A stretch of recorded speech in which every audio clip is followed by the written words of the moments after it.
ظاہر کرتا ہے کہ کوئی سوچ وچار نہیں کی، صرف آئیڈیولوجیکل امپیریٹیوز پہ گئے اور بعد میں دیکھے جائیں گے۔ میں 30 سیکنڈ اور لینا چاہتا ہوں کہ یہ کنٹینیوٹی ہے تھاٹ پروسیس کی۔ کشمیر کبھی انٹرنیشنلائز نہیں ہوا تھا، اس کے بعد انٹرنیشنلائز ہوا ہے۔ کشمیر میں چائنا ایک کچھ آکوپیشن تھی ان کی ایکسائچن میں، مگر اب کشمیر کا مسئلہ جو ہے ٹرائی لیٹرلائز ہوا ہے، بائی لیٹرل نہیں، ٹرائی لیٹرل۔ کیونکہ اگر چینی پوروی لداخ میں کم سے کم 15 کلومیٹر، ڈپسانگ میں ابھی بھی اس وقت ہیں، کم سے کم 8 کلومیٹر پینگونگ سو میں ابھی بھی ہیں، اس کا ایک کارن، پرنسپل کارن ہے کہ ایک تو ہم نے یہ جموں کشمیر کو بائیفرکیٹ کیا ہے، اور دوسرا ہمارے گرہ منتری اور باقیوں نے کہا ہم خون بہائیں گے مگر ایکسائچن لے جائیں گے۔ اب بتائیے کون ایکسائچن کس سے لے جائے گا؟ جی سر، میں آگے بڑھتا ہوں۔ نریندر مودی نے کہا تھا کہ آرٹیکل 370 اور 35A الغاوواد اور آتنکواد کے لیے ذمہ دار رہے ہیں۔ شیخ عبداللہ، عمر عبداللہ کے دادا فاروق عبداللہ کے پتا شیخ عبداللہ اور بھارتی جو لیڈرشپ تھی اس کے بیچ گمبھیر مت بھیدوں کے باوجود جو ویدھان سبھا تھی اس نے 17 اکتوبر 1949 کو ڈرافٹ کانسٹیٹیوشن میں آرٹیکل 306A بعد میں آرٹیکل 370 کو اپنایا، اور اس کے بعد کوئی الغاوواد نہیں تھا۔ شیخ عبداللہ راجے کی اٹانومی کی جم کر حفاظت کرنا چاہتے تھے، جسے منظور کرنے کے لیے جو انڈین لیڈرشپ تھی، جو ہمارا نیترتو تھا یہاں پر، وہ تیار نہیں تھا۔ بعد میں مت بھید گہرے ہوتے گئے۔ 9 اگست 1953 کو بنا کسی آروپ کے ان کی گرفتاری ہوئی۔ پنڈت نہرو پردھان منتری تھے۔ اس کے بعد شیخ عبداللہ کے قریبی مرزا افضل نے پلیبیسائٹ فرنٹ کا گٹھن کیا، جسے محاذ رائے شماری بھی کہا جاتا ہے۔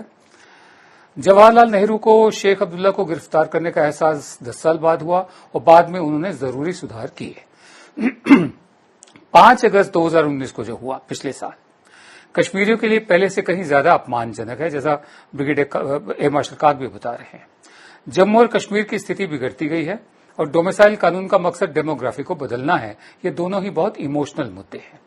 اس سال جموں کشمیر میں، جیسا کہ ایئر مارشل صاحب بتا رہے تھے، 150 آتنکی مارے گئے، جن میں سے صرف 17 پاکستانی تھے، باقی سب ہوم گرون اپنے ہی ہندوستانی بچے تھے، کشمیر کے بچے تھے۔ یہاں JNK پولیس کا دعویٰ غلط ثابت ہوتا ہے کہ آرٹیکل 370 ہٹانے کے بعد سے جو لوکل ٹیررسٹ ہیں ان میں کمی ہو گئی ہے، ان کی بھرتی میں کمی ہو گئی ہے۔ سر، میرا آخری سوال یہ ہے، اس کا جواب آپ پہلے دے چکے ہیں، لیکن اسپیسیفکلی میں جاننا چاہوں گا کہ گھاٹی کے حالات سن 1963 میں جو تھے اور آج 2020 میں جو ہیں، ان میں کوئی بھی فرق دکھتا ہے آپ کو؟ آپ نے 1963 کی بات کی ہے۔ یہ 3 پیڑھیوں کا مدعا ہے۔ آپ نے اتنے آنکڑے دیے اتہاس کے، کیا ہوا جواہر لال نہرو اور 17 اکتوبر 1949، مگر جو کوئی بھی 370 میں پروویژنز تھے ان کو آہستہ آہستہ سالوں کے بعد جو سرکار بنائی کشمیر میں، کوئی ڈیموکریسی نہیں کی، چوکڈ ڈیموکریسی رہی، کرپشن ریڈن رہا، تو ایک طریقے سے رشوت دینا تو پالیٹی کا ایک بہت ہی اہم حصہ تھا۔ تو اس سے کیا ہوا کہ جو باقی بھارت میں لوکتنتر تھا کشمیر میں نہ رہا، اور اسی وجہ سے ہم دیکھتے ہیں جب آپ سرکار کی طرف سے 370 کو آہستہ آہستہ ایروڈ کرتے ہیں، کھوکھلا کرتے ہیں، تو مانگ رہی کہ جو آپ نے ہمارا سمویدھانک ایک طریقے کا بھروسہ دلایا، اس سے آپ پیچھے کیوں گئے؟ اور یہی وجہ تھی جو کہ الیکشنز کی اتنی ریگنگ ہوئی 87 سے۔ تو میں سنکھیپ سے یہ کہنا چاہتا ہوں، فرق یہ ہے کہ حالات بگڑے گئے ہیں جب سے 2014 میں یہ سرکار آئی ہے۔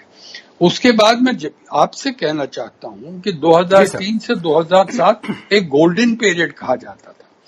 4500 لوگ ہر سال مرتے تھے۔ جب 2013 ہوا تو 99 لوگ پہ پہنچا، 4500 سے 99 تک۔ اس کے بعد اس کو جب ایک نیا رخ دیا تو حالات بگڑتے گئے ہیں اور ہی ہو جائے گا۔ مگر ایک آخری